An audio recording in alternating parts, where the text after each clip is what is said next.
All right, people, welcome back. Thanks for coming back with us on Real Tough Talk. Hopefully you enjoy those two All-Star games. Shout to Darren. Shout to Darren, the commissioner, and shout to the rest of the BQFL. Great thing that they did putting together this All-Star game for the C and C2 division. You know, we trying to show the appreciation of the players as well as having all the stars in the league all playing one game. And it was great to see all these guys playing together. We definitely had a good time, especially with the one-on-one matchups with the players. I mean, it was a lot of fun. Obviously, it's always fun to see a lot of the main stars of the league, come out and play against each other. But the refs kind of, put some incentive to them to be more competitive in the game. And it kind of added to the fun. Everybody, enjoyed themselves. Obviously, this is the whole point of coming out to play. And everybody was able to enjoy themselves. And I'm glad we was able to showcase that as well. All right, now we get to the money part, the important part, the big game part. And we're going to take you over all the championships, the C and the C2 division. The C, you're going to have UTF versus Primetime. And in C2, you're going to have Primetime versus Sour Factory. As Primetime's able to make it to 2 division championships, similar to what they did last season. So we're going to jump into the first one, which is the C game. First of all, Primetime makes it back to this championship. They lost last year to Psychos, but they were able to come back this season and eliminate them in the Final Four. So, definitely they feel like they got over the hump by beating the team and kind of, some would say, get revenge on what the Psychos did to them last season. And they was able to beat the Psychos 22-14. Shutting down the Psychos' high scoring offense, as they was able to score close to 60 points in 2 of their previous playoffs games. So they're excited about that. But now in this game against UTF, the thing about this is basically Primetime showed the ability that they're a defensive team. Misses their starting quarterback. We know Misses pretty much a home run hitter. Tiki kind of changed his style. And now he's a guy that run the football. They take the intermediate passes. He still takes shots, but not as many as before. Got a lot of weapons on his team with Meek, Baca, definitely Juan, led on the defense. They led by Pratt on that side of the ball, as well as Tiki on the sideline calling the plays for this team. So this team is definitely a good team to be reckoned with. Their last playoff game, when they beat the Psychos, they threw 1 touchdown pass, was able to run 2 up in, but the Psychos were able to score 2 touchdowns in the first half, and they shut them down in the second half as Tiki was able to adjust with this team. And pretty much all this Primetime team was working to do was bring themselves back to where they feel that they belong. They belong in the championship. They feel like they've made their name in this league, winning championships over and over again. So this is exactly where they belong. This is where they deserve to be playing. And they feel like all they have to do is finish this one last game to get them the championship they feel that they rightfully deserve. And they play a UTF team that was able to beat home team 29-13. They were able to score 4 touchdown passes and pretty much give themselves a big win, as their defense only gave up 2 scores but had a big interception. So this team has a lot of weapons on their side, but they're led by Dre. It's all or not with Dre. He's their playmaker. He's the guy that they look to win games. He's their leader, and that guy has a lot of energy. But the one we're going to really got to look at is Hecko, who does not get enough respect as being a very second-level quarterback. The guy has chips on his belt, and he's definitely a guy to be reckoned with, especially when he gets his confidence going. I mean, the thing about it is everything is all upon him at the end of the day. I'm sure all of their playmakers are going to play at the best of their ability, but it's all up to Hecko to keep the game under control and not make any mistakes that's unnecessary. As long as he's able to keep his tempo going and not make any bad decisions on this offensive side, him running the offense, they should have a shot of winning this game. It's all upon him, and his play is going to dictate the rest of the team. Well, we're going to get our interview with Pret, the defensive captain of Primetime, and G, the captain of UTF, and we're going to be right back. What's going on? Stephen J here with Pret, defensive captain of Primetime. Going over the we're going to go over the UTF game first. First of all, let's have a little fun real quick. Tell me about that bomb play last week. All right, yo. So Psychos was sending 2 at a time. So I said, let me spread them out. I went to the outside, the lineup on the outside. So I seen that Mace was the closest person to me. He wasn't paying me no mind. He turned his back on me. So I'm like, oh, I got an open route. I went. Nobody paid attention to me. But it was horrible, man. No excuse for that drop ball. These to lineman gloves. It's over, man. All right. So now we're gonna get it and play in championship mode. Yeah. You're facing a UCF team. A lot of people got favored to win this. You got to look at it this way. Don't you take it as personal disrespect, not only to your team in this division, but your team's legacy in general. Exactly. This is our BQFL is our home. Like, this is where we got our bread and butter at, man. You know what I'm saying? All our chips, everything, most of our chips on our backs, like from here. So to have them favored over us is all right. We got it. We got y'all. You and Tiki takes defense very personal, and y'all detail it. What is y'all strategy to come in and slow down Heck? Heck is a guy who likes to dump the ball, short little passes, and kill a clock. What's the strategy you got to have to stop that? We're going to throw in a lot of man and stuff, man coverages. Mix it up a little bit for him. We know what he like to do. He like the middle and stuff, so we got something for him. Offensively, they have a lot of dogs on that UTF defense. Dre, Kenny, just to name a few. That's just 2 guys I gave you. What do you got to do on offense with Mister in order to not take so many chances with those guys who could take the ball and go the other way? We're a bigger team. We're going to pose our will on them, our strength, everything. We're going to make them change up.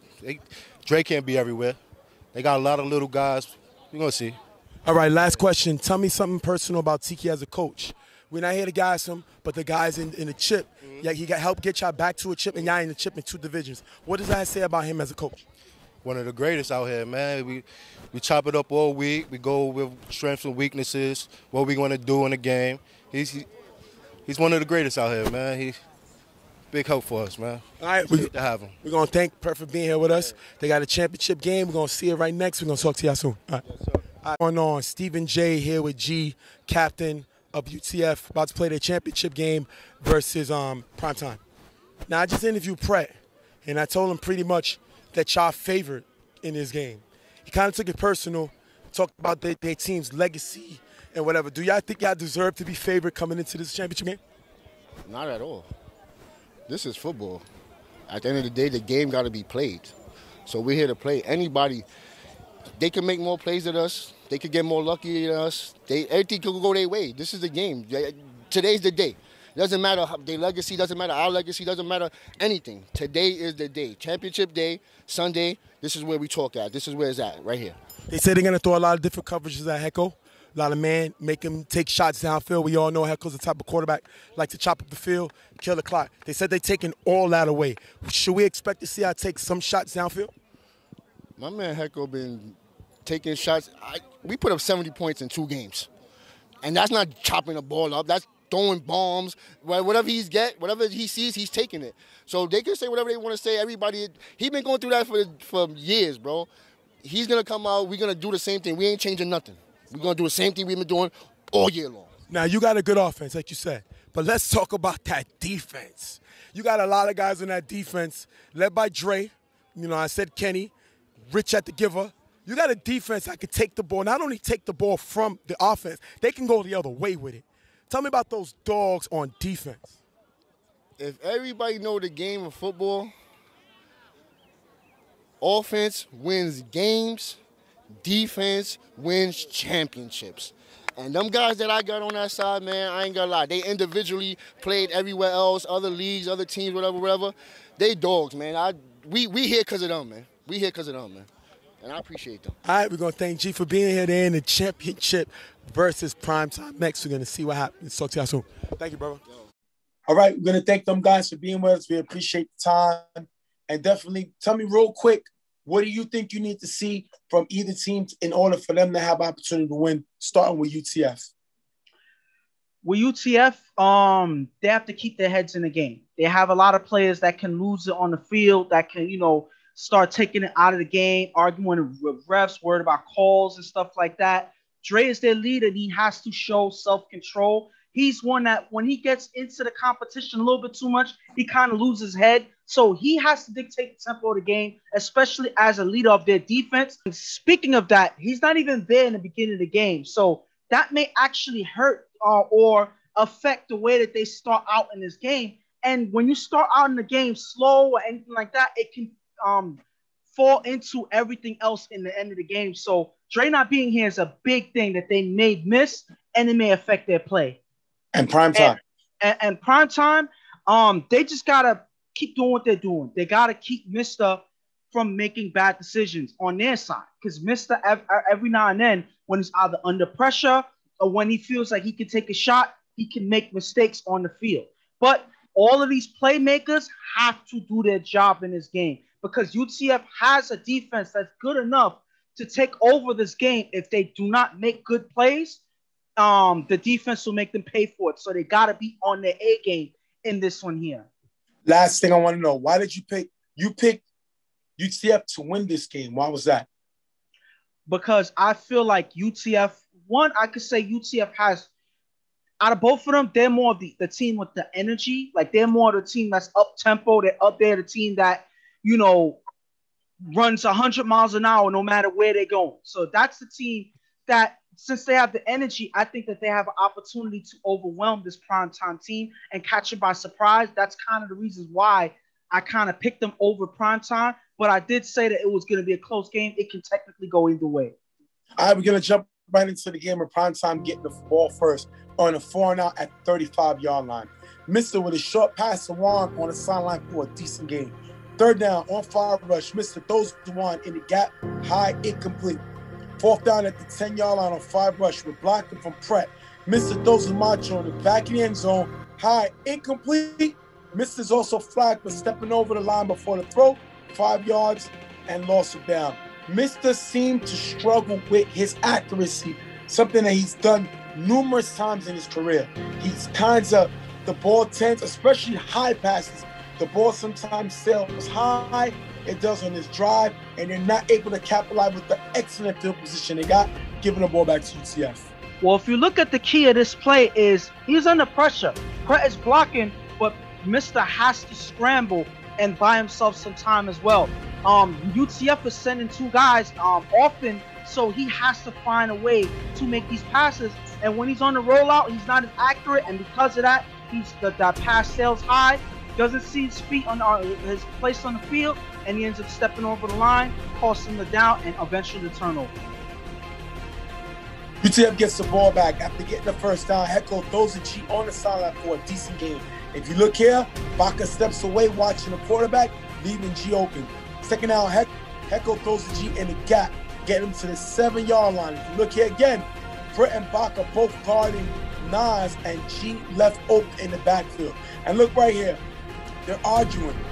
This is not a good sign when this is the first defensive stance and these guys are already arguing. Third and goal. Heckel throws to Javon in the back of the end zone, knocked away by Meek. Fourth down on 5 rush. Heckel throws the G in the back of the end zone. That's going to be dropped. Turnover and downs. Primetime comes with the stop. But the question was G held? What do you think? First of all, there's a lot to say on this drive. On the situation where there was arguing, I'm mentioning a couple key points. If you look at the first play, Baca steps away, they get a big play from G.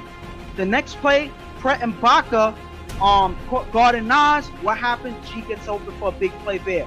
The same guys are getting into it, making mistakes, and they're fighting with each other. Tiki calls a key timeout here and talks to the defense, and they're able to make 2 big defensive plays to stop them. But if you look here, they said G believes that he was held. I don't see that it's enough contact for me to say that it was a hold. It looked like they were both fighting for position on the play right there. It doesn't look like it was enough to say it was a hold. And the ball was in G's hand for a catch. He just dropped that ball. Regardless if there's contact or anything like that, the fact that you had the hands on the ball just shows that you had an opportunity to score the touchdown regardless. If he doesn't, and you didn't do it, you can't look for the flag now. You got to catch that ball. Unfortunately, that's what's going over there. Mr. gets the ball back with 2 passes to the gap for a nice game, picking up the first down. Mr. then throws deep to Juju on the sideline. tipped by Mayo, caught by Juju in the end zone for the touchdown. 6-0. Primetime scores first. And listen, everybody may seem like this was a good play or anything like that, but this was not a good play. Mayo just misses that and gets a hand in. Unfortunately, it's not enough to either knock the ball down to get an interception, and Juju luckily is able to stick to the play and catch the ball for the touchdown. But that was a risky play by Mister. And if these plays happen more often than it does now, they're going to be in trouble. So they got to fix that and talk to Mister now, because he got away with one on that play there. He's definitely missing his throws. We've seen him miss 2 throws on the first drive, and this ball should have been picked off. He got lucky. He's struggling. I don't think, they scored on it, but I think I agree with you. They got lucky on that. As you see now, their star, Dre's walking on the field as he steps on. The team is going to go 4-and-out this drive. Second down, Heckel throws the G on the sideline, almost picked by Sears, taking us to third down. Third down, Heckel with blocking from Will, throws the Nas in the gap, caught at the 5-yard line. Nas runs past 2 defenders and is left open. Listen, first of all, Will with some great blocking. This guy's a former UFL All-Star. The guy is good at making time. He's even got his footwork a lot better. Something I think he struggled with before against faster guys. The guy got a lot better footwork given time. And Nas is a playmaker that gets lost in the shuffle. He's definitely capable of making plays. Comes away with a big play here as he runs past 2 guys and he's left wide open for a big game. 4th and goal, Heckel finds Dre in the back of the end zone for the touchdown. She gets an extra point. 7-6, UTF scores. How do you allow Dre to come late and get to the field and score on his first drive here? I don't understand it. I'm disappointed in his defense. They just stopped them, and the minute Dre gets here, they seem to forget their whole defensive formula and give up a touchdown. And the thing about this play is they had these problems on offense, on defense in the last drive, and it's still coming back to bite them here.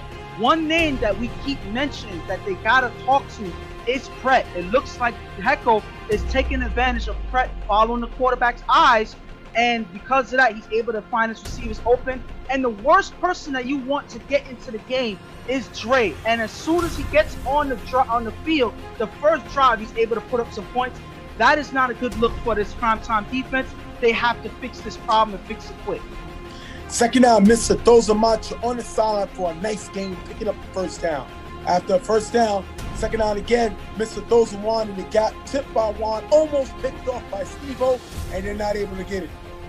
Third down, Mr. throws a Juan in the gap. That's going to be dropped. Primetime can't get any further, and they're going to end up turning over the ball. That is a big stop by this UTF defense, definitely gaining some momentum. And this Primetime offense just doesn't look like the same team that we saw last week, and they get stopped again. Well, UTF can't get anything before the half, and that's going to take us into the half. 7-6, UTF up by 1. Primetime is in a lot of trouble. This game is close, 7-6. They're down by 1, but they're not playing like they're down by 1. They're playing like they're down by worse. It's only because UTF hasn't really capitalized on the mistakes that Primetime have made that's why the game was so close.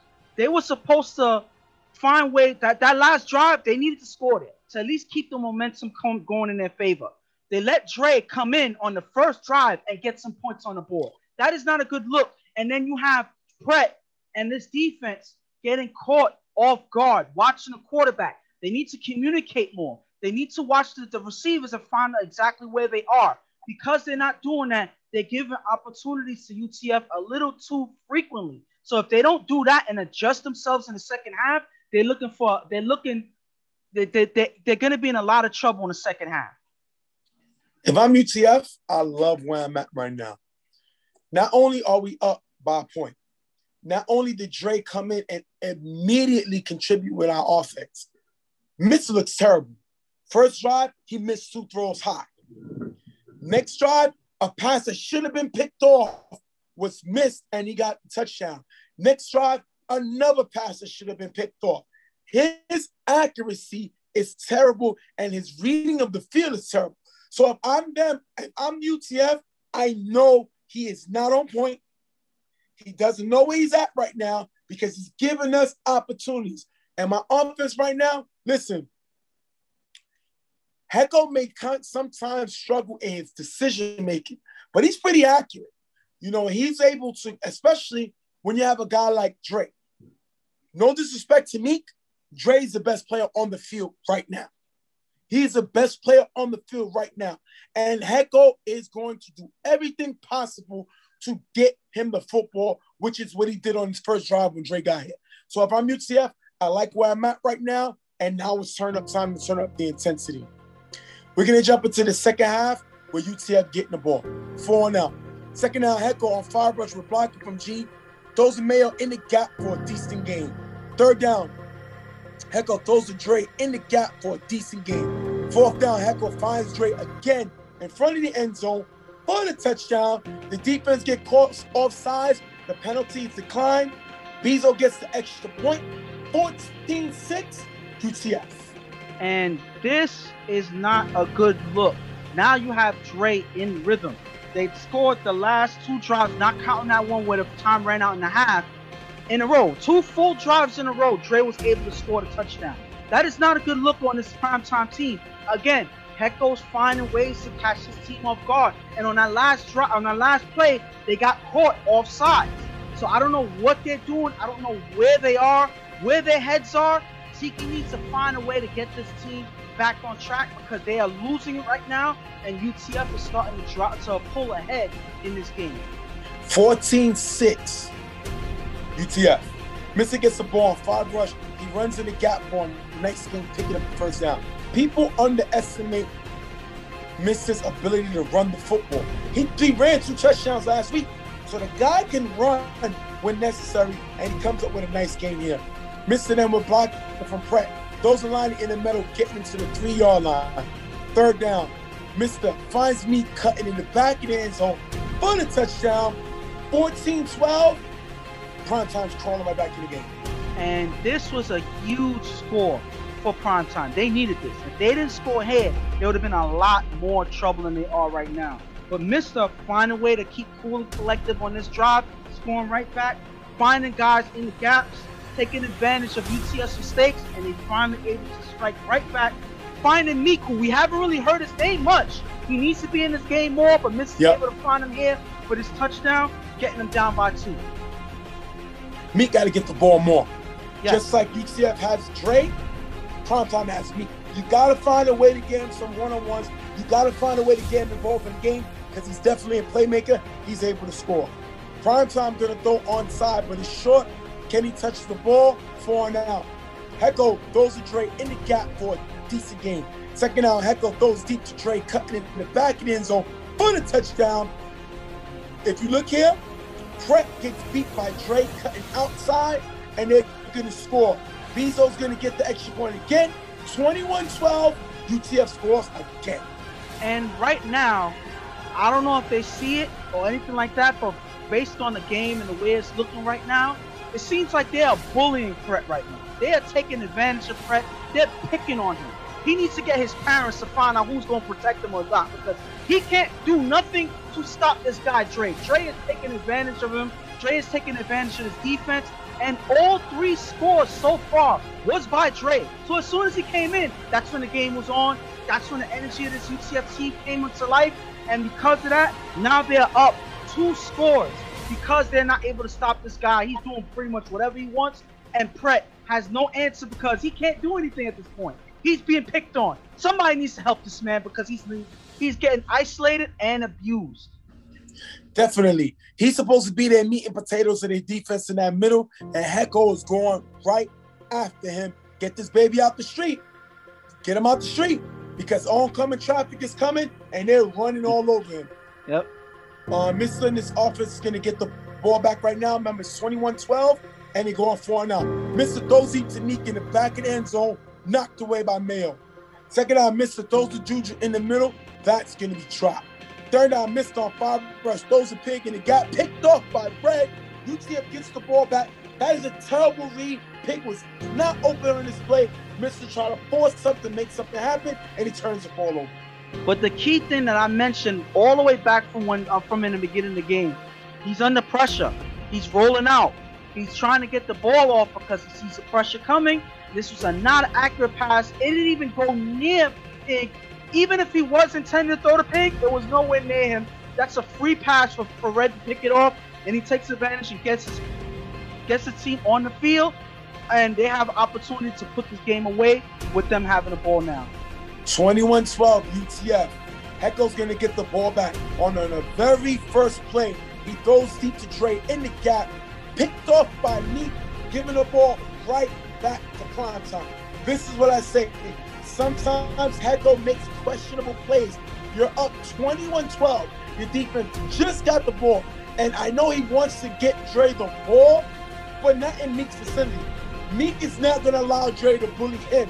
And he's able to come away with a turnover. Great play by Meek here. Foolish throw by Hecko. And it's unnecessary. All you got to do is run the clock. I don't know what it was. Maybe he thought that if they scored, they could put the game away. But it's not necessary. You got to trust in your defense and run the clock. You got to play it safe when you have a 2-score lead. Why give him an opportunity to fight right back? You're supposed to put it away, but Hecko is known for having these situations here where he doesn't make the best decision and he puts Primetime right back on the field. Mister with 3 plays for a nice game, picking up first down, 30 seconds left. Then Mister throws deep to Baca on the sideline, picked off by Trey. Ending the game, if you look here, Pig is wide open. Terrible throw by Mister. They're already down 9, giving the ball back to UTF. Ending the game, 21-12. UTF is the BQFL C-Division champions. And this right here, this pass right here, is one of the things that I mentioned that was going to be a problem throughout the game from the first drive. When Mister's under pressure, he does not make the best decisions. He does not make the best throws. And here, Pig is wide open. I believe they still had a timeout at this point of the game. They could have caught the ball, been in the red zone, scored a quick touchdown. Maybe you could get the onside throw or whatever. But you throw that away by trying to risk throwing a pass to Baca right here when he's not open. Dre is reading the whole play. The guy that you've been hearing his name all game, and you give him an opportunity to make another play to end the game. All you have to do is make this an easy throw to Pig in the middle. He doesn't do that, and he puts the game away pretty much by himself. That just shows that Mister struggled throughout the game, and it did not change up until the end of the game. They were never able to recover, and because of that, they're going home losing another championship. We're going to have an interview with Hecko, and we're going to be right back after this. Stephen J. here with Hecko, starting quarterback of UTF. I should say the championship starting quarterback of UTF. They just won the C-Division championship 22-12. You threw 3 touchdown passes. You and Dre seem to have that connection. He came late. How do you get that connection? He comes late and y'all just won. Boom, boom, boom. Where'd that come from? Man, listen, Dre's a veteran, man. He been doing this for so many years, man. And especially when it's money time, he know what to do. He locks in, man. He knows what he got to do, bro. I ain't got to tell too much. You know, he speaks for himself, you know. His name is out there, you know. And I appreciate he coming out and balling out with me, you feel me? That's all. Y'all team seemed like y'all was in the game from the word go. Y'all was focused. Y'all didn't matter all the outside noise. Was that the focus all week, just to stay to finish the story? Well, absolutely. You know, it's cool and all getting to the big games, man. I've been to a lot of big games. I won some and I lost some. So I know that feeling, man. Like, you can start good and end bad, you know. Like, you just got to stay in the game and stay focused throughout the whole game. Like, you know, no breaking back and you can't break down, you know. Like, stay focused whether you up or down. Don't matter. Tiki told us that y'all a 30-point-a-game team. Y'all wasn't doing that to them, but you scored 22. Would you still what would you say about his comment that they're going to slow you down and you was able to still throw 3 touchdowns? Man, listen, if I got to put up 1 touchdown and my defense did their job, that's what, as long as we get it done, that's what matters, man. All the talk don't matter. It's long about you getting it done. You can win by 1 or 100 points, man. Just get it done. Tell me about that defense. It's crazy, man. You see it for yourself, man. Y'all going to speak on it yourself. I ain't got to say too much, man. You already see it.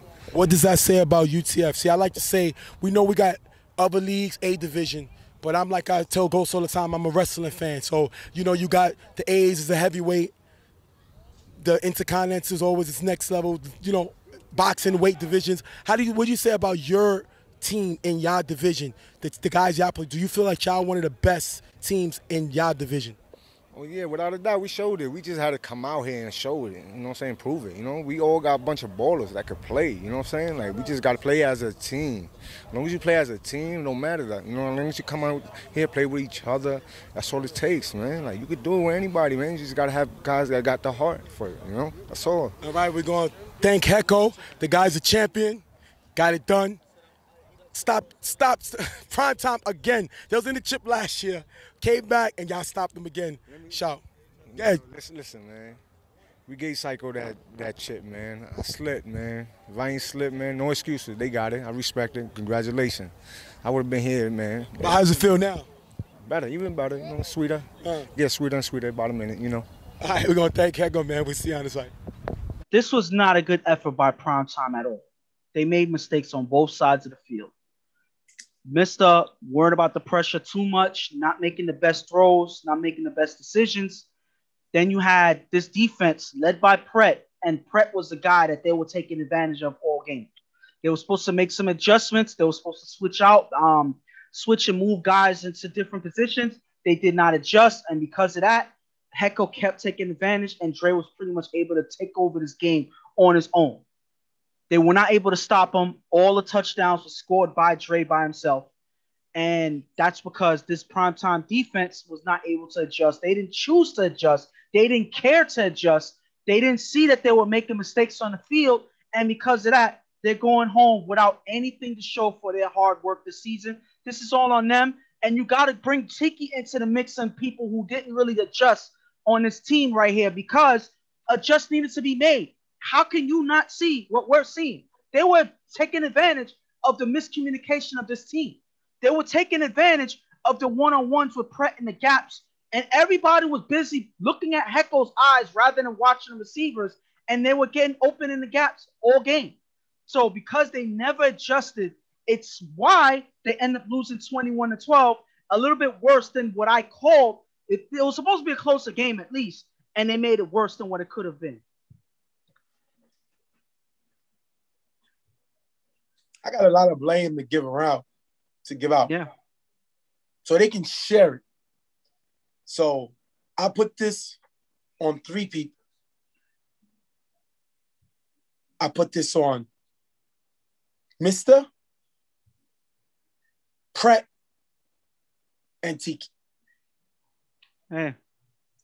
Tiki's a coach. This team lost a championship, got back to the championship, and lost again. His job as a coach is to get them over the hump. He didn't do that. They lost last year without him. He was here. They lost this year with him. He didn't adjust.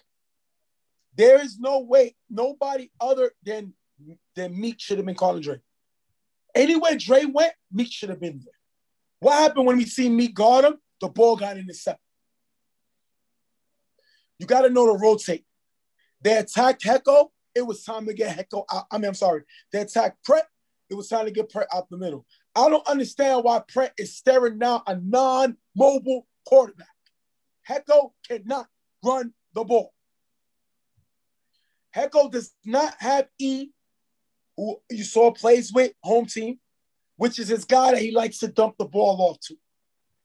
You already took away his short reads. They did not adjust. And on Mr. side, I know we see 21-12. First of all, until Mr. learns extra points count, he's never going to be a good quarterback. Most of the time, Mr.'s going for 2. I don't understand it. They went 2 when they were down 9. And even though he threw the ball and the receiver stepped out of the back of the end zone, wasn't his fault. But to me, you go 1. You go 1 and you get it. You're chasing 8 and you worry about the 2 later. They didn't. They were down 9 and now you got to worry about 2 scores at that time. Mr. always say, I can't throw from the 5. I always go for 2 because I need the space. Then how the hell are you going to be better as a quarterback? That's my first thing. I don't understand that. That makes no sense. Tiki's supposed to make him get better in that aspect. And on this, he played terrible. You know why? First drive, he missed 2 passes that was overthrown. Next drive, it was a dropped interception by Mayo that caused him to score. Next drive, Steve-O dropped the interception. Then he scored. Then after that, Red intercepted him, and Dre intercepted him. So at the end of the day, he could have easily have thrown 4 interceptions. That's struggling. That's accuracy. He struggles with that, especially when they brought the pressure. Don't tell me Tiki he got out-coached because UTF don't got a coach. Flo was there, but Flo was on the sideline. He was there to cheer. He didn't coach the team all season. G is their captain. Tiki got out-coached on himself. This seemed like discipline. This seemed like the aggressiveness to take them out. How are you a top team coming up with a championship on last season and you're arguing on the first drive? Yeah. That makes no sense. That's coaching. They didn't adjust, and they allowed Dre to kill them. If Dre's their best player, you're not going to get beat by their best player. And what they did, they not only allowed him to get 3 touchdowns, he also had a pick to end the game. Sometimes the best thing to do is play stay away. And they didn't do that, and they allowed Dre to kill him. Like I said, Dre, only time they actually stopped Dre was when Meek was there. There was no reason why we didn't hear Meek more on the offense making plays. If Dre can do it, Meek can do it. Meek can guard him. They should have went more man. I think they should have went man and allow a non-running quarterback to attempt to make plays, and they didn't do that. And now they lost another championship. And this looks bad on them. This looks bad on their legacy and all of that they talked about, that they won so many championships here in BQFL or whatever. Now they're struggling to win one in one division. You know? This is 2 in a row that they can't win in the C. So what are you saying? What are you showing on your team? That you don't belong in the C? Because just getting to the championship is not enough for a team that's won so many championships. There's a step down for them. Definitely. You know, going is not enough anymore. So they have to win. And because they're making these mistakes, they're showing other teams that they're not the team that they used to be. That's all. It says it by them the way they lost this game. They are not the team that they used to be. And they got to look at that and see that and look to recover and come back stronger and fix these mistakes. Because as long as you're looking like this, nobody's going to take you seriously no more. You know? So none of the getting to the championship and all of the past accolades, none of that's going to matter if you can't even win a championship in a league that you usually make. You know? None of that matters anymore. So that's all on them. That's all on Tiki to figure out how they can improve and get better and stop making the same mistakes, because now this is 2 in a row. They can't afford a third in this division. Yeah, they went back. They're back-to-back losers in the C division. Nobody's going to care that they went to back-to-back chips. All the big people are going to think is they went to back-to-back C chips and lost. So everything you did doesn't matter. So now we're going to wrap this one up because they got another championship in the C2 division where they're the defending champions there. We're going to be right back. Shout to UTF, the champions of the BQFL. They won this game 21-12 over Primetime. We're going to be right back. I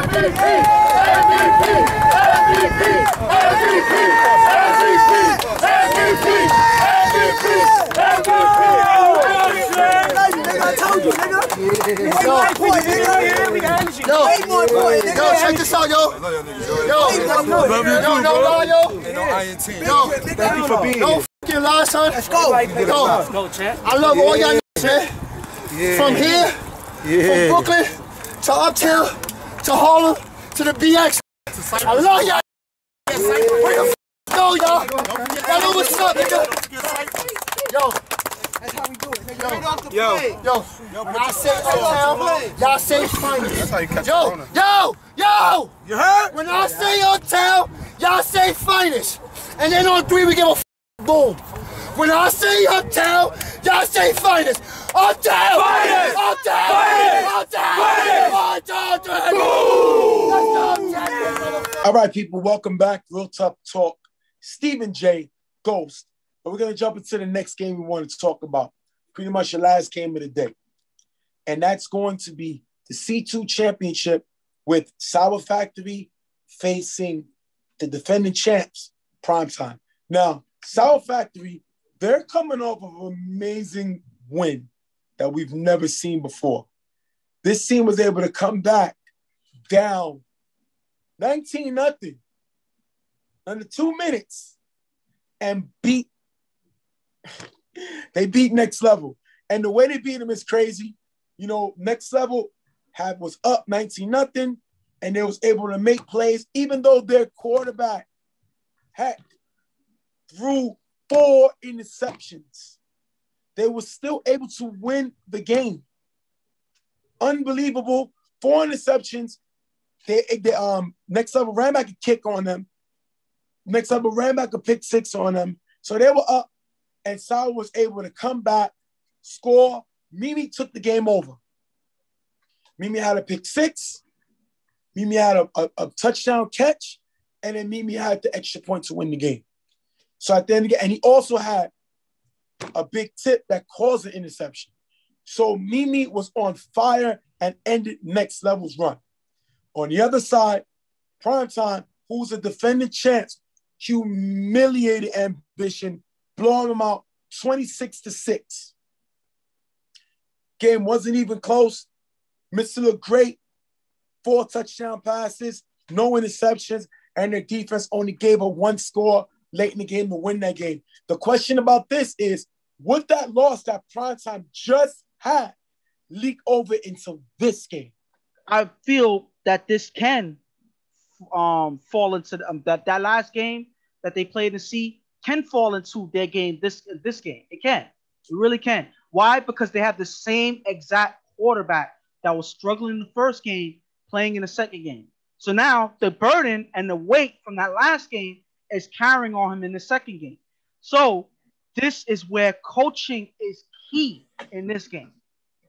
Tiki has to get this team and this quarterback, Mr., into the right frame of mind for this game.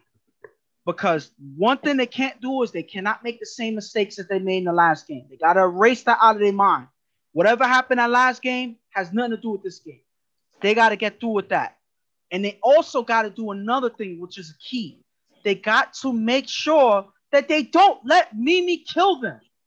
They were there watching this game last week. They were there watching in the last, 2-3 minutes? Mimi take over the game completely and help that team, Sour Factory win the game by himself. So they got to know wherever Mimi is at, they got to put a body on him. They got to be physical with him. They got to have people guarding one-on-one, not one-on-one. They got to switch up the defense on him, making sure that there's always somebody helping when Mimi is on the field. They got to adjust to this guy. They cannot let him kill them one-on-one, because if you set him up, one of your players on him one-on-one, Mimi's going to kill him. I don't care who it is, Mimi's going to kill him. So they got to figure that out, and they got to take advantage of the quarterback that they're facing, Hector. He is known to make mistakes. So they got to take advantage of those mistakes, put pressure on him, keep him confused, and force him to be a quarterback, force him to make those passes. If you're able to do that and force him to make mistakes, they have a good opportunity to win this game and forget about the last game. This is the game that they need to win. All right, we're going to jump on the interview. We got Mimi talking before the game. We're going to talk to him, and we're going to be right back. What's going on? Stephen J here with Mimi Asawa. They got a championship game versus Primetime in the C2 next. Mimi, let's get to last week. Y'all down 19-0, 20-0. Y'all made a comeback under about 3 minutes in the game. Mostly by you. You had a pick 6. You caught a big touchdown. You caught the walk-off. How were you able to turn it up to the next level? On next level. On next level. I told my teammate, listen, I'm going to make a play. I made a play. I made the pick 6. I ran it back. Again, I told my team, I'll make another play. I made a play. Hail Mary. I told my team, I'll make another play. I went for the extra point and game over. That's it. You know the vibe, baby. What would you tell your team coming into this game? Y'all facing the defending champions. We're gonna win. That's it. We're gonna fucking win and come out. Just come out. Your offense wasn't great last week, but it seems like y'all didn't get on top of them. Y'all didn't argue with them, especially you. How was you able to change kind of your personality? It's just like now you just play football. No comment. No comment. No comment. Okay. No comment. That's it. He's being modest. I'm going to speak for him. Thank you. Mimi I seen him change his character, and all I seen was bring confidence in the quarterback. You never took him down because you played that position. I just think that you just want him to get better. Yeah, so I I'm really do. So I'm going to say that for him. He's being modest. I'm surprised because he's not modest on the field. We're gonna wish you good luck, and we're going to see you on the side. Thank you, baby. All right, we're going to thank you for the interview. Appreciate it. We're going to jump. We already gave you the tail of the tape. We're going to jump right into the game. Chris just catches the onside throw as Primetime attempts to go onside, and they're able to get the ball for Sauer. After getting the first down, Heck throws it in the middle for a decent gain. Second down, Heck on 5 rush, rolls right, throws the D for a gain. 4th and goal, Heck finds D again in the front of the end zone for the touchdown. D gets the extra point, 7-0 Sauer. Listen, this guy D is a big target. Heck likes throwing to him. We see Heck not look like this the last game that they played. He looks like he's in a better rhythm, and he's definitely making him pay. The problem is, real quick, look at this. Mimi and Ant are arguing, and they just scored. And they argue because Mimi was pulled off the field. Pito was pulled off the field. So they're wondering, why would you change what we did last week? I don't understand the argument, especially after this team just scored, but they're still up 7-0. And one thing I gotta say is, D is one of the bailout receivers there. Just like you said, he's a big target. And the thing about Primetime is they give up the gaps in the front of the end zone, and D's an easy target to hit in the front of the end zone. That's exactly where they're gonna go, and that's exactly what happens here, and they're able to score. But one thing I gotta say is, this is not the time for them to start fighting in the beginning of the game. They can't afford this, especially the guy that put this team on their back last week. You're taking him out. You're showing the lack of respect for this man. Not to say that you have to kiss his feet or anything, but at least give him some type of respect, not to push him out of the field. Plus, this quarterback, Hector, no disrespect to him, but you can't say that he's going to be the best in the best frame of mind to take out your best receiver on a key play in the game because what? He's going to make the best decision in the world in this moment? No, I think that he lost that privilege in the last game after throwing 5 interceptions. Not to try to beat down on him, but Anthony and Mimi cannot be at each other's throat in this game right now, especially knowing that they just scored. They are going to hurt their defense because this is going to carry over, and you're going to give Primetime opportunity to strike right back. Getting the first down, missed on 5 rush, throws of 1 in the gap, picked off by Mimi, giving it back to Sauer. Kev gets a flag here for holding, but Sauer gets an on sportsmanlike, and those plays are going to offset. Sauer will keep the ball. So the ball was picked off. Yes. And then during the return, Mimi gets held for a flag, and Sauer Pito gets upset because he didn't know that they got the flag, and he was frustrated, arguing with the official threw the flag. That's going to offset the holding penalty, but Sauer still gets the interception. Great play. Missed on his first drive of the game. Throws interception. After his first drive of the last game, he missed 2 throws. He follows that up on this first drive and throws an interception. And the thing about this right here is, Mimi was just arguing, and he gets a pick. So you know what? All that I said about them not needing to argue, whatever, I'm gonna erase that. I'm gonna throw it out the window. Piss this man off. Get him upset. Get him in this game, because that's when you see the fire in Mimi. Mimi's the type of guy that doesn't always show the initiative sometimes. He doesn't always show that he is the best player on the field. He doesn't always show that he has to prove everything to everybody. But when you piss him off and when you get him into the game like this, that's when he becomes dominant, and you see it here.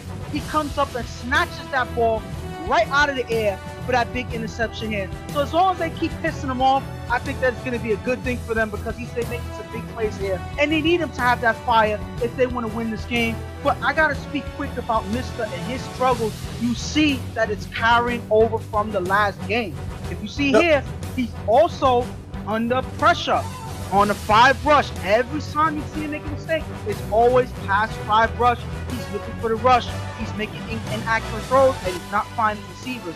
And this is yet another mistake because he's under pressure. They got to find a way to keep him protected. Either they got to send another blocker or send a safety valve for him to have an easy target.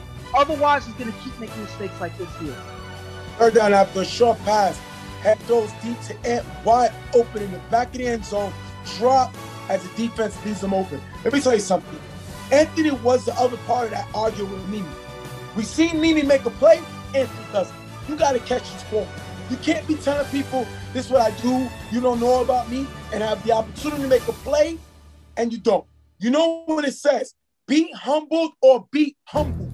He drops a key touchdown pass that definitely would have put him up 2 scores. That's a huge drop. 4th down, Hector's going to throw a pass short just to move them to the 10-yard line. Turnover on downs. They're not able to capitalize on that. Primetime dodged the bullet because Anthony should have had that touchdown, and he isn't able to catch it, and Brian Sal ends up turning the ball over. You can't argue with the best player and then you yourself drop money right there. That's money right there. You don't know how the game is going to carry over later on. You don't know what's going to happen. So these missed opportunities is something you cannot afford. And Anthony, a veteran of a lot of championship caliber teams, cannot do this because this is money time. It's put up or shut up. They can't afford these mistakes. All they're doing is giving opportunities for Primetime to come right back and get right back in this game. Again, the first down, misses on 5 rush, runs in the gap for a nice game. 3rd down, misses on 5 rush, throws a line in front of the end zone. Lonnie falls before the throw, incomplete. If you look here, Juan is open in the back of the end zone, missed him. 4th down, missed him with blocking from Juju. Throws a show in the front of the end zone, knocked away by Anthony. Turnover on downs, Juan again open in the back of the end zone. First of all, what I like about this, we just seen Anthony drop a big touchdown, but he steps up and makes a big play defensively to stop Primetime from scoring. That is a great play by him to make up the mistake he made earlier. On the other side, Mr. Miss Juan twice. Yes, I know Show fell. Yes, I know Ant made a great play to knock the ball down, but he missed on Juan twice. That's the guy who's quiet. He doesn't demand the ball. You gotta find him. Mister's still struggling with his reads, and they get stopped again. Hector gets the ball. He's gonna throw the beat throw in the gap for a nice game, picking up the first down. Then Hector with a quick pass to Chris in the middle, picked off by Pratt, giving the ball back to Primetime. Finally, we see Pratt gets involved with his defense. We see him make a big play, and that's a huge play to slow down the momentum of Sound Factory. Remember, it's only 7-zip. Great play by Pratt there on defense. Showing what he's there for, to make a play. And the thing about this is, this was all at the fault of Hector. He was moving too quick for himself, tries to make a quick pass, trying to catch the defense off guard, and all he does is he throws himself off, not reading the defense and seeing where these guys are lined up. Pratt was able to read that play and make a good interception there, making a big play, making up for some mistakes that he had for the day, and he's able to put his offense right back on the field. Big play by Pratt there.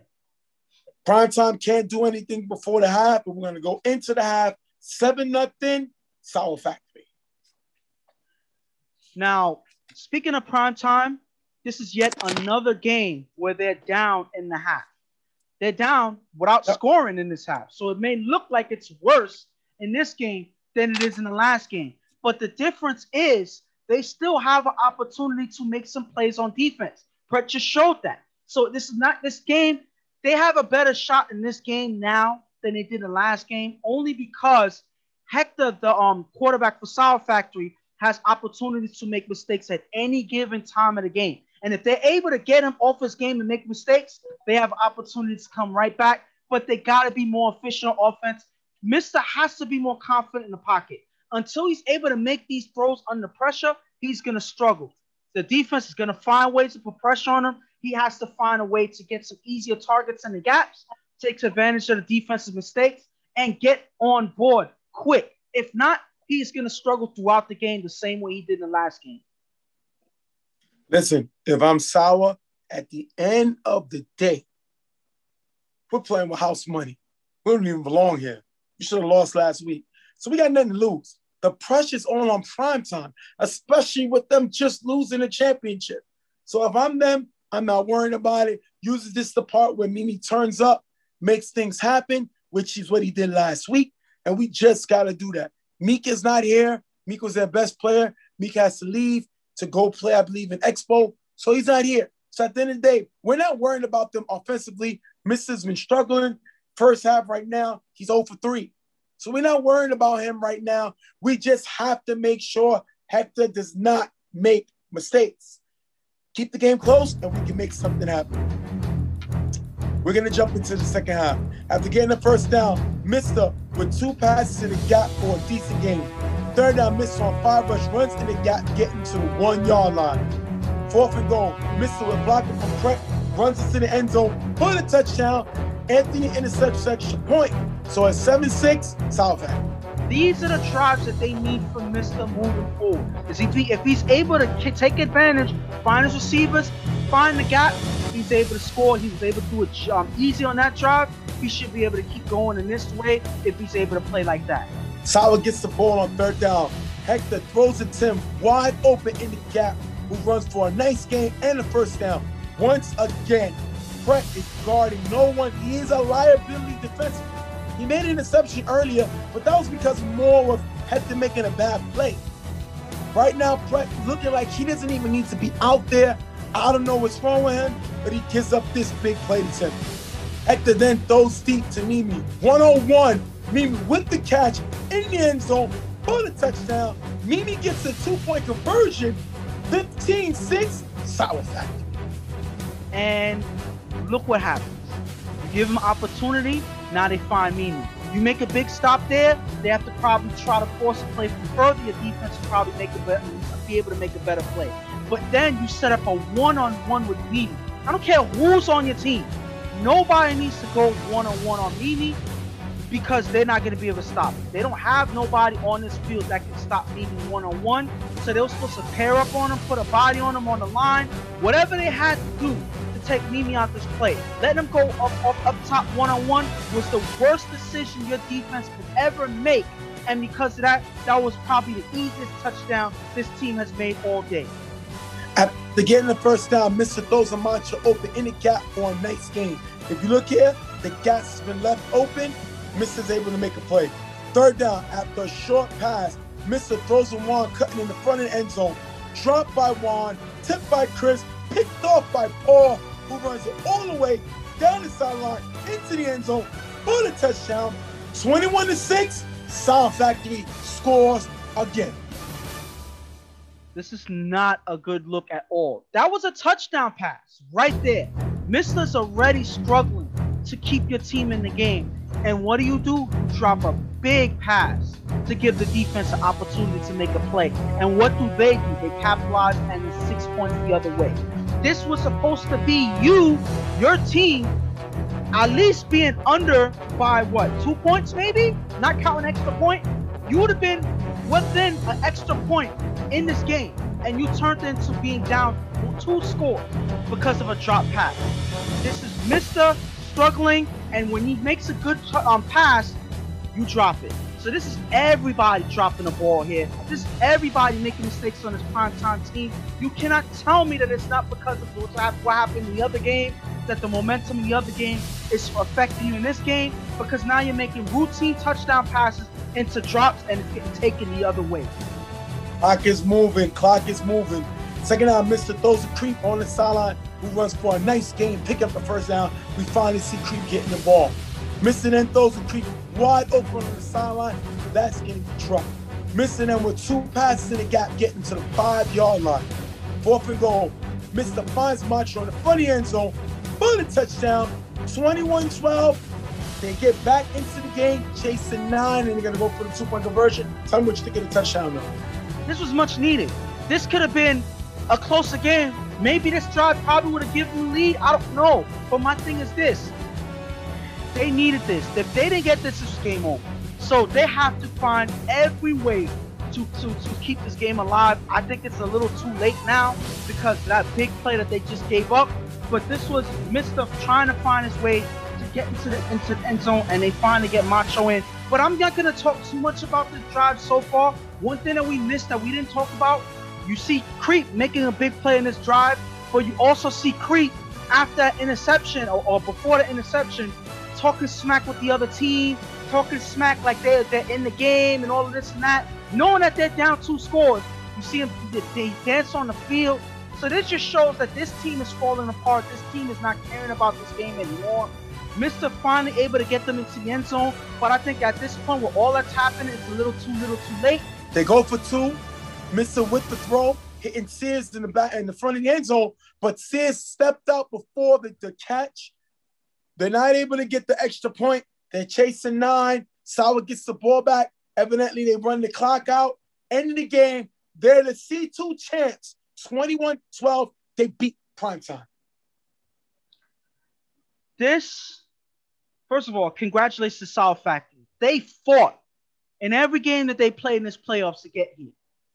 So nobody can say that they don't deserve this game. They deserve it. They fought hard for this game. They didn't play their best, and they gave Primetime opportunity to make plays and come back, but they were able to win in the end and make some big plays to, win themselves a championship. Well deserved for them. Congratulations. But on Primetime, this was probably the most pathetic outing I've ever seen a team play in the playoffs, in the championship. 2 in a row, and they played terrible. This is embarrassing. 2 games where they have opportunities to come away with wins, and they're going home. Wait, and am I right to see that it's the same score twice? Yep.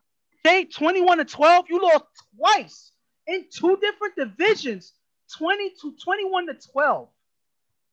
That just shows that you were this was a pathetic outing for the day. At this point, remember how I said earlier that they play like they didn't belong in the C division and all of that? They don't belong in this league the way that they played this game. They don't belong in the BQFL the way that they played this game. Not to say anything disrespectful, but this is the most disappointed I've been in this team in a long time. Because they're better than this. They have so many championships under their belt in this league. So they should be embarrassed themselves that they lost both games in a row. There's no excuse for this. This is on Tiki. This is on Mr. This is on Pret and their defense. Everybody got to take responsibility. And on that last drive, before I, go back to you. Right. On that last drive, when you saw when you saw Creep dancing and all of that or whatever, before they got on offense, everything like that, I would have took Creep out their game if I was team. Yep. Even if it costs me to lose, it's the point and the principle that you got to show that you are in charge of this team and you are the leader of this team, and nobody's going to put themselves in front of the team. That's what Creep did. Not to say that this is all his fault, because it's far from it. But this is to show the point that this team lost, and you can't get guys out of character. If they're going to get out of character, they don't need to be on the field. Obviously, I'm disappointed in Creep because he's better than that as well. But this loss is on this whole team. They should be embarrassed. This was the worst. It's like I'm repeating myself now. Just because this shouldn't happen. A team that was very defeatable. A team that didn't play their best and gave Primetime opportunities to win this game. And they still couldn't do it. Like, I don't even know what to say anymore, because there's nothing else to say that they should already understand at this point. This is the reason why they go home 2 games in a row in the championship. Very disappointing. Shout to Sauer. We're going to go to the interviews with Tiki and Mimi, and we're going to be right back. We'll wrap those up, and then I'll bring you back home and tell you what I think. What's going on? Stephen J here with Mimi of Sauer Factory, the championship game MVP that won 21-12. You did it again. You know the vibe. You find a way to turn it up. You turn it up this game again. Maybe where are you getting this from? Like, are you eating spinach? Are you taking power pellets? Like, what's going on? It's for my teammate. A lot of energy from my teammate they give me. So I just get it, bang, do what I gotta do, and that's it, you know? You just beat the defending champions. You know the vibe, baby. Look, we the champs now. They're not the champs, we are the champs. But listen, I'm gonna cut it short because I got an all-star game. Peace. He said peace. Thanks, BB. Appreciate the interview. What's going on? Stephen J. here with Tiki, coach of Primetime. Just came to a close loss to Sauer, 21-12, and you lost to UCF, 22-12. We're going to go over both games real quick. What happened in the first game versus UCF? How was Dre able to walk on the park and immediately start killing you? He's a good player. Good player's talent. He's talented. We just wasn't prepared for him, and I don't know why. That's on me. That's on me. There's nothing I can say. Throughout the day, we got out-coached and outplayed. Top to bottom, I didn't make adjustments. We just wasn't ready. That was on me. We wasn't ready. Even in the Sauer game, to me, your team looked a little undisciplined. The communication wasn't good. I've been seeing Crete talking to another team, celebrating, dancing when you were down 2 scores. What happened to the discipline of this team? Well, for that, I'll keep that off the record. That's handled in-house already. It's already handled. But just for you, for your show, we don't allow that. He knows that, and I'm just going to leave it at that. I'm going to leave it at that. You talked about having a defense able to make stops. Both games, y'all really wasn't making stops, especially the Sauer game. The one person everybody know on the field you can't let beat you is Mimi. Mimi had a pick. Mimi had a touchdown, and a 2-point conversion. If I remember, those are called stats. Those win games for people that don't listen to what was stated. Those are the same stats he got last week, which beat Next Level. So for people who don't understand the question, what would you say to that? Well, the person we would have had on him had to leave, which would have been Meek. So they did what they were supposed to do. They went to the other side. And it was a mismatch. You got a 6'4" guy on a 5'7" guy. Mimi's just Mimi. They outplayed us. No excuses. We got outplayed. I really believe, and this is from the top to the bottom, our egos got in the way. Our egos got in the way. And I'm starting with myself. I'm not going to say I knew we won, but you couldn't have told me we was going to lose both. Back-to-back chips in 2 seasons, and you're 1-4. What would that say about this Primetime team? That we're still a team to beat. We got here. A lot of teams don't get here, period. They don't get here. We've been getting here, and we're going to be here again. We was here last season, too. We went 1-1. We was here this season, too, and we went 0-2. There's only one left, and that's 2-0. We'll be back. All right, we're going to thank Tiki for being here with us. Heartbreaking day, heartbreaking loss. Hopefully we don't got to check Tiki on the bridge or anything like that, because I would be on the bridge. Listen, Jay, we lost. We're going to be back. I got that for a reason. Coach Shadia. I got that for a reason. We know what we're doing. I just didn't adjust. We didn't adjust. We lost. We're going to be back. We'll be back. We don't quit. All right, we're going to thank Tiki for being here with us. Didn't shy away from the camera. Got his loss, but was willing to talk. We appreciate that. A lot of guys don't do that. Thank you. Appreciate you, bro. Listen. All right, we're going to thank those guys for being with us. Mimi's a guy, a few words, man. Do his all-star game. Yeah. Yeah. He's going to win the championship MVP. Definitely deserved. Mimi played great in this playoffs, man.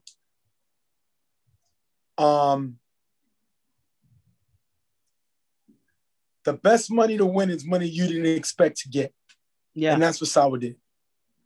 They played like a team. They argued in the beginning. Mimi was able to turn it up like he did already. Ant with a great play after he made a drop. And Hector didn't play great, but he played well enough to win. Yeah. And the pick 6 definitely helped them. So shout to the champs for beating the former champs. Now let me get to Primetime.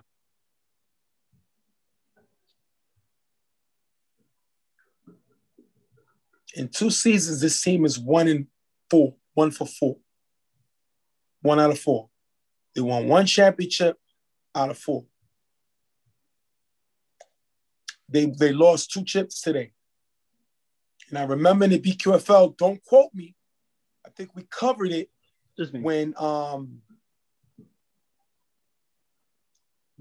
Quick was throwing in the C2. We seen them lose a championship when I think Quick won the MVP. This team is known for going to the championship and losing. Now, in the last 2 seasons, they're 1-4. Tiki wasn't here last season in the chip, and they've split. Tiki's here, and they lose both games. I'm going to show you a few things that I thought was weird. This right here, Creep talking trash. He dropped after that. Dropped a big pass after that. After they just gave up a pick 6, he's talking and showing on and trying to mock the other team when you're getting smacked by 2 scores. Beginning of the game earlier, what we see on the first drive in the first game, they're arguing. That's discipline. We also see them call a timeout this game on an extra point. Yeah. Makes no sense. They got no extra points both games. Because they only put up 12 both games. In both games in this playoff run, in both championship games, in the first half, their offense, 1 for 6 in the first half in both games. 1 for 6. Now in the second half, they're 2 for 3. They're 3 for 6 in the second half. You would think that's pretty better, right? 50%, right? Yeah, it seems so. They threw 3 interceptions, and 1 was a pick 6 in the second half. That is a combined in 2 games, their offense, 4 of 12. With 4 interceptions and a pick 6 in 2 games. I thought Tiki was supposed to help Mr. become the next quarterback. Well, Mr. won a chip when Tiki not here. Tiki's here, and he plays worse. Tiki's here, and you got guys like Creek dancing on the field when they down 2 scores. Tiki's here, and we see guys arguing in the beginning of the game. Tiki's here, and they're attacking his defensive captain. All with the coach here.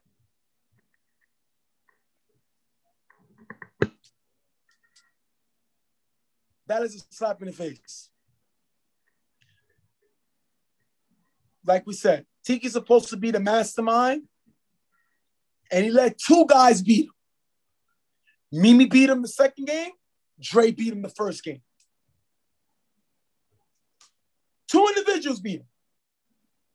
Now, if you heard in my interview, we have somebody in the background say, he didn't beat us. And, you know, you got to be careful because I was Stephen J. You know I don't play when it comes to that. If Mimi had an interception and Mimi had a touchdown and Mimi had a 2-point conversion, isn't that beating you? If Dre had 3 touchdowns, if Dre had an interception to ice the game, isn't that beating you? Why would you allow your quarterback, after you just seen him arguing with Mimi, to attack Mimi? I'm going away from him to get him more frustrated. He woke him up. What Mimi did, Mimi ended up playing an all-star game, winning the all-star MVP. Mimi was the best player in this division. Tiki has to take the blame, right? Listen,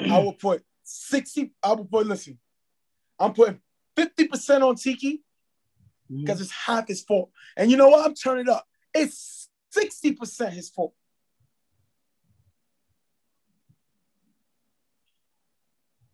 %20 Mr.'s fault and 20% the rest of the team's fault.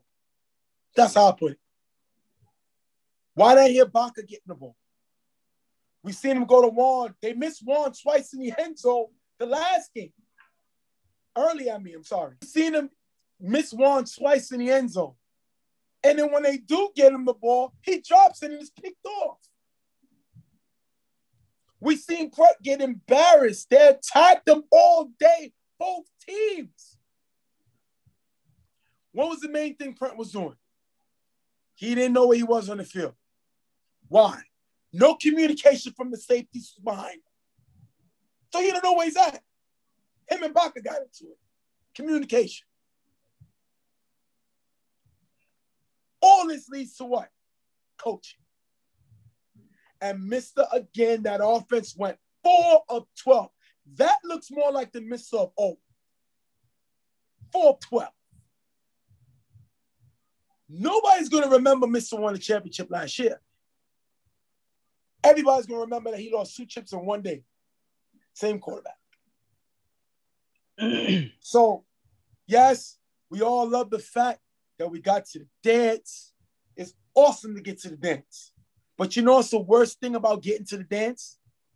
You know when that last song is playing and you got to sit down and get your lady and sit down and dance and you know, the last song and it's playing and you look around, everybody's dancing.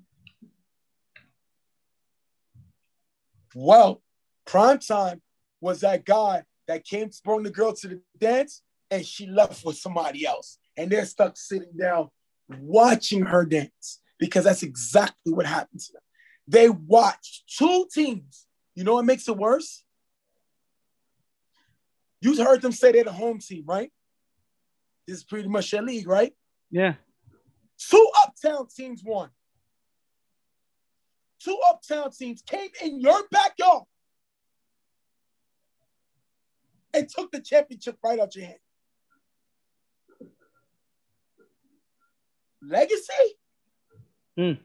Let's not worry about what you did in the past. We're talking about now. In 2 seasons, you're 1 and 4. Stop. Your offense this game was 4 of 12. First half, your offense was 1 of 6. What? Where's the reemergence of Mr., the new Mr.? I didn't see it. That looked like the old Mr. numbers. So at the end of the day, awesome, they won a championship. Great. Much props. But I believe they beat a team last season. They didn't have a quarterback. Yeah, they beat Solar Gang. All right. Last year, yeah, they beat a team in the Solar Gang who TP struggled with that quarterback. That's all. That's why they beat him. He struggled. He played terrible. So they came away with a win. And no disrespect to what they did last season, but now you played a team that was on that was playing with the house money. You saw what this team did to Next Level. South was a better team than Solar Gang last season because they're a momentum team and had a playmaker who you allowed to beat you. And you lost the Psychos last year in the chip. This year you follow up by using to UCF. Legacy, 1 and 4. That's all I know. I don't know what you did a few seasons ago, but this is not the first time I've seen this team get to the championship and lose. And with sometimes the best team. Like I said, we've seen Quick win the MVP of the league and stink it up in the championship. And they lost. So we've seen this team get to the promised land and not able to end it happily ever after. Numbers don't lie. Yeah. Nothing else to say on that one. Like, I already burned all the words that I have for this team. They just got to recover and not let this happen again. Because if it does, then, like you said, legacy itself would be in question because it is right now. That's it. Like I said, the main thing I saw both games, discipline. And if your coach, your coach is not catching a pass, your coach is not up there playing defense, that is the one thing your coach is there to do. Strategy and discipline. And they didn't do that because they allowed Dre for UTF to come late and beat them. They allowed Mimi for Sawa to beat them. And they were undisciplined, calling a timeout and an extra point, which pretty much hurt them this game because they only had 2 left. Arguing before the beginning of the game. Creep dancing on the field, talking jump to another team, talking about this game ain't important to them when they were down 2 scores. That's all discipline. All discipline. All the time. Let's see what happens in going forward. We're going to wrap this one up. We're going to thank the BQFL for allowing us to be a part of it. We had a great time. Shout out to all the players that showed us love. Great all-star game. Shout out to Darren, the commissioner, BQFL, doing a fabulous job. Definitely keep it going. Hopefully I enjoyed the show. Listen, at the end of the day, we only call what we see, and we see what we call. So, you know, at the end of the day, it is what it is. You had two uptown teams that, congratulations to Sour Factory, congratulations to UTF. Both came in BQFL and in Primetime's backyard, and they grounded their flag in their backyard. Took the chip back uptown. So Primetime's going to have to live with that. Let's see what happens, because they didn't hold down Brooklyn, and they should be disappointed. They're a better team than that, and we're going to have to see where they go going forward. We're going to wrap this one up. On behalf of Real Tough Talk, Stephen J., my partner Ghost over there, we're going to see you on another episode of Real Tough Talk. We out here. I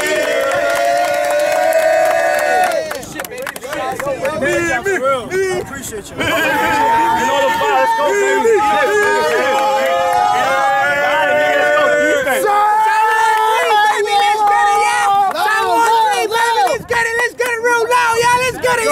Yo, wait. Come on. What you gotta say? What you gotta say, boy? Hold up. That's how we trust you. We're gonna definitely sour all three. We champs on 6. That's right, baby. You heard that? Who on 9? You heard that? Sour on 3, champs on 6, baby. Let's get it, yeah. 1, 2, 3, 4, 5, 6.